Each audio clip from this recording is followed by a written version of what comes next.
عن صاحبيال ugu dambeeyay xaaladda guud ee siyaasadda Soomaaliya qodobada warkeena aad ku daawan doontaan waxaa ka mid noqonaya doorashada Soomaaliya oo lagu kala adkaaday kala carar ku dhacay musharaxiintii mucaaradka Sheekh Shariif oo noqday dooqa labaad ee shacabka haddii la waayay madaxweyne Farmaajo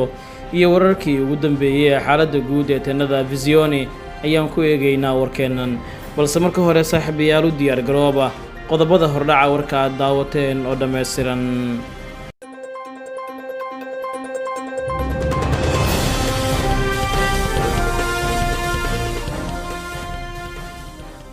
aynu kor horeynay doorashada Soomaaliya ayaa lagu kala adkaaday iyadoo kala cararna uu ku dhacay musharaxiinta mucaaradka ee Soomaaliya inta aan la gaarin tandhada Visioni ee gudaha magaalada Muqdisho waxaa markan soconaysa in ay u muuqdaan siyaasiyiinta qaarkood ee musharaxiinta ah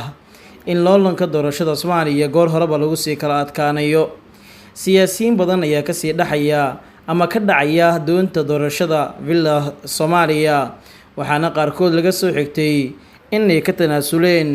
xilka madaxweynenimo ee Soomaaliya ay baadi goobayaan xubnaha banaanka ku dhacay tanka iskaga hari doona ayaa waxaa ka mid ah Xasan Sheekh Maxamuud Cabdiraxmaan Cabshakuur Warsame iyo siyaasiyiin kale kuwaas oo gabi ahaan la aaminsan yahay in loolanka doorasho ee socda aysan u bacdhigi karin maadaama aysan haysan taageero iyo awood xildhibaanada labada aqal ee baarlamaanka Soomaaliya ay ku soo jiitaan arrintan ayaa muujinaysa in goor hore lagu kala adkaanayo doorashada madaxweynaha ee Soomaaliya isla markaana guul weyn uu gacanta ku dhigayo madaxweyne Maxamed Cabdilaahi Farmaajo in musharaxiinta qaarkood ay ka dhacaan baska waxay muujinaysaa awoodda dib u doorashada Farmaajo iyo in isaga gacanta uu ku haysto aqlabiyadda xildhibaanada labada aqal ee baarlamaanka federaalka ah ee Soomaaliya villa Soomaaliya ayaa dadaalkii ugu weynaa isugu geysay dhammaan hanashada xildhibaanada labada aqal ee baarlamaanka Soomaaliya si ugu yaraan saameyn ay ugu yeelato tani mar kale waxa ay muujinaysaa guusha weyn ee Farmaajo iyo sida doorashada Soomaaliya uu ugu mid yahay musharaxiinta ugu cadcad ee hanan kara kursiga madaxweynenimo ee Soomaaliya dhinaca kalena ololaha doorashada madaxweynaha Soomaaliya ayaa maanta galay maalintii ugu dambeysay ka hor doorashada oo dhacaysa bari oo axada 15 May waxaa xoogeysay dadaalka ay wadaan musharaxiinta ay ku raadinayaan codadka xildhibaanada ayada oo xildhibaanaduna ay isku marayaan musharaxiinta ugu xoogan oo marba ay taagan yihiin xarunta ololaha ee musharax gaara taas oo ku muujinaysa in xildhibaanada qaarkood ay ku wareersan yihiin halka codkooda ay geyn lahaayeen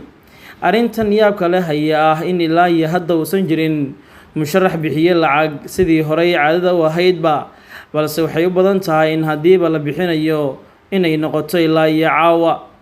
sida ay ilaa iyo hadda wax u socdaan waxaa loolanka ku horeeya madaxweynaha Soomaaliya Maxamed Cabdilaahi Farmaajo kuwaas oo gacanta ku dhigay inta badan xildhibaanada baarlamaanka labadiisa aqal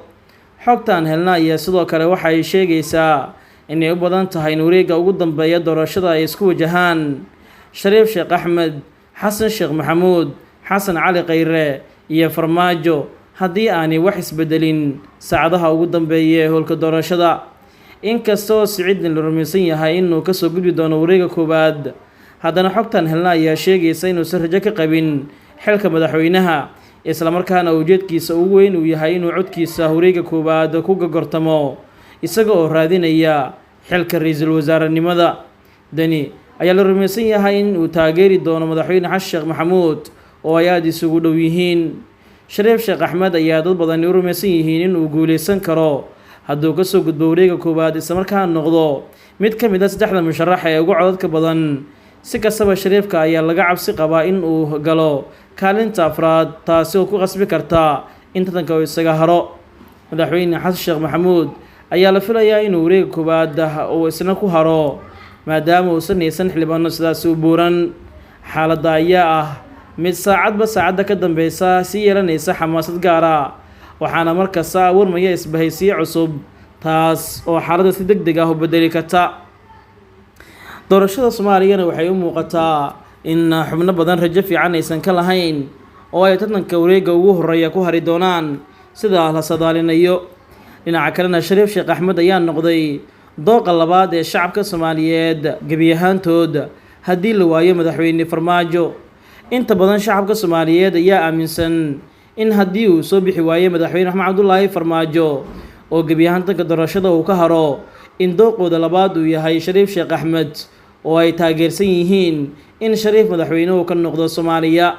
Shacab badan ayaa aaminsan in maxamed cabdulaahi farmaajo oo ka soo baxay akademiyadda shariif sheekh axmed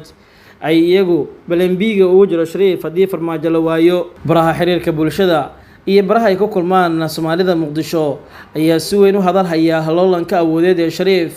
waxayna u arkaan ninka kaliya ee bedeli kara farmaajo siina socodsiin kara dowladnimada dimuqraadiga ee ka hana qaaday Soomaaliya. Waxayna inta kale mucaaradka u arkaa inay yihiin kuwa boobay bilqow jooga. Shariif Sheekh Axmed waa mid ka mid ah siyaasiyiinta ugu miisaanka culus marka laga soo tago farmaajo oo isagu dooqa kuwaad u ah shacabka Soomaaliyeed, waxaana hadda isbarbardhig lagu sameynayaa farmaajo ama shariif, waxaana shacabka labaduba ay wada doorteen oo haddii ay waayaan farmaajo waxa ay rabaan shariif, haddii shariif la waayana waa un farmaajo, taasoo ka dhigan in labadaas midkood ay taageerayaan shacabka Soomaaliyeed oo shakhsi kale aysan dooneynin. Sidoo kale shacabka ayaa dalbanaya inaysan soo laaban Xasan Sheekh Maxamuud iyo xubnihiisii damul jadiid oo looga waxay ka sameeyeen dalkan Soomaaliya, taasoo sababtay inay baxaan magacyo 3 milyan leh 3 milyan heesta iyo erayo kale oo la xiriirta in boob iyo hantidii qaranka ku takrifaleen xilligii xukunka dalkan Soomaaliya gacanta ay ku hayeen.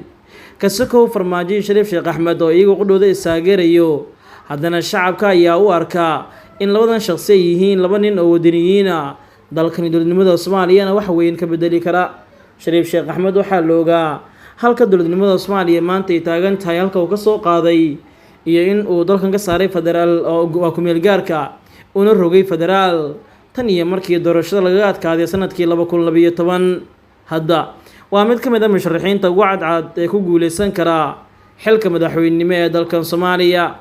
Ugu dambeyntiina wararkii ugu dambeeyay arrimaha doorashada ee Soomaaliya waxa ay muujinayaan in siyaasiyiinta qaarkood aysan haysan guul la taaban karo. Tusaale Siciid Cabdullaahi Dani ayaa isagu waxa uu ka tanaasulay tanka madaxweynenimo ee Soomaaliya, waxaana sidoo kale la aaminsan yahay inuu raadinayo xilka ra'iisul wasaarenimada.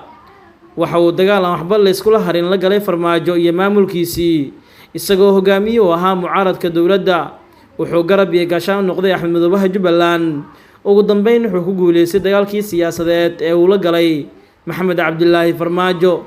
Musharax madaxweyne Siciid Dani sida uu ku sheegay khudbadii uu ku shaaciyay musharaxnimadiisa in ujeedkiisa ugu weyn uu yahay inuu farmaajo mar kale ku soo laaban villa Soomaaliya, taasoo ka dhigan dhameystirka halgankiisa. Inkastoo codad badan uu haysto, balse haddana aysan wareegga koowaad u dhaafsiin karin. Taasi ayaa haddana waxaa la leeyahay damaca Siciid Dani waxa uu rogay inuusan rabinba xilka madaxweynenimada ee uu ku goortamayo xilka ra'iisul wasaarenimada, dhisayana musharax hawiye sida xogtaan helnay ay tilmaamayso.